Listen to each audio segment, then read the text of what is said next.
There was a study done at Yale University on the psychology of aging, and it was a 23-year study. They talked to people, and they basically went into one of two cohorts. The first cohort had positive views of aging. So when they asked them how they felt about aging or what their expectations were for old age, they had relatively good things to say. You know, I would be moving into the prime of my life, or I'll be smarter than I've ever been before. They were very positive about it. The second group was very negative about it. My body's going to wear down. I don't have much to look forward to. Everybody gets sick. We'll all die at some point, that type of thing.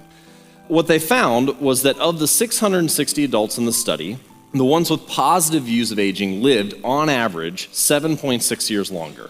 And that actually is a very significant number. Things like exercise and diet don't account for 7.6 years in life expectancy. So why, if your view is positive?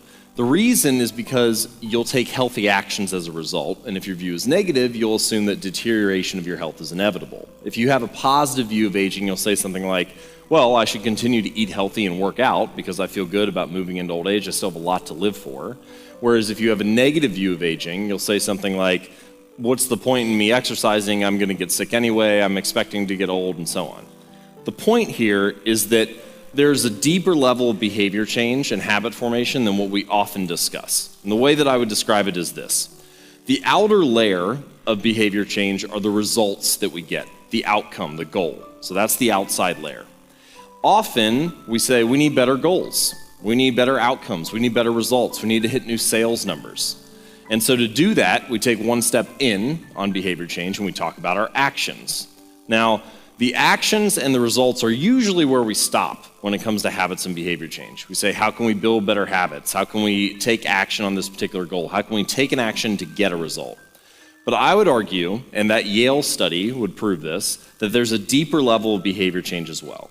And that level is identity or belief or mindset. You can take your pick of what you'd like to term it.